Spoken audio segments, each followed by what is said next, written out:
নমস্কার। Arogyam health care পুরুলিয়ার তরফ থেকে আমি doctor Pankaj Singhania, MDDM endocrinology, একজন থাইরয়েড, সুগার এবং হরমোন রোগ বিশেষজ্ঞ।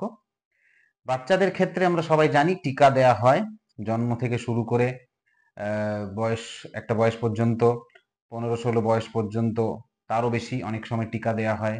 নানান রকম রোগের থেকে বাঁচানোর জন্য বাচ্চাদের টিকা দেয়া হয়।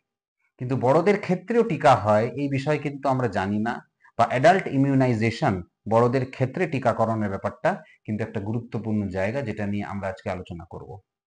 বড়দের মধ্যে যারা হাঁপানি রোগী, যারা হার্টের রোগী, যারা diabetes patient, kidney dialysis patient, লিভারের রোগী, যাদের ক্যান্সার আছে, কোনো এইচআইভির মতন রোগ আছে, বা এমন কোনো কারণ আছে যাতে তাদের শরীরের ইমিউনিটি বা রোগের থেকে লড়ার ক্ষমতা যদি কমে গিয়ে থাকে, বা তাদের কিন্তু আমাদের কিছু কিছু রোগের টিকা দিতে হয়। তাতে কিন্তু ওই বাচ্চাদের মতনই রোগ থেকে প্রতিরোধক শক্তি বাড়ানো যায় এবং রোগের হাত থেকে বাঁচা যায়।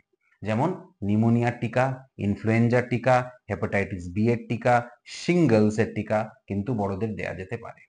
নিউমোনিয়ার টিকা বেশিরভাগ ক্ষেত্রে আমরা একবার বা অন্তত 5 বছরে একবার দিয়ে থাকি। ইনফ্লুয়েঞ্জা বা ফ্লুয়ের টিকা বছরে বছরে দিতে হয়। হেপাটাইটিস বি এর 3টে টিকার একটা কোর্স হয়, যেটা দিলেই হেপাটাইটিস বি টিকা কমপ্লিট হয়ে যায়।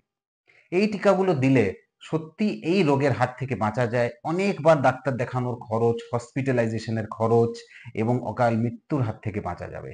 তাই নেক্সট টাইম, পরবর্তী টাইম যখন আপনি আপনার ডাক্তারের কাছে যাবেন, যে কোনো কারণে আপনি একজন বয়স্ক পেশেন্ট যদি থাকেন, আপনার ডাক্তারের সাথে এই অ্যাডাল্ট ইমিউনাইজেশন বা বড়দের টিকার বিষয়ে কথা বলুন, বা বিশদভাবে কিছু জানার জন্য আমাদের সাথে যোগাযোগ করুন। আমরা আপনাদের সাথে আছি। ধন্যবাদ।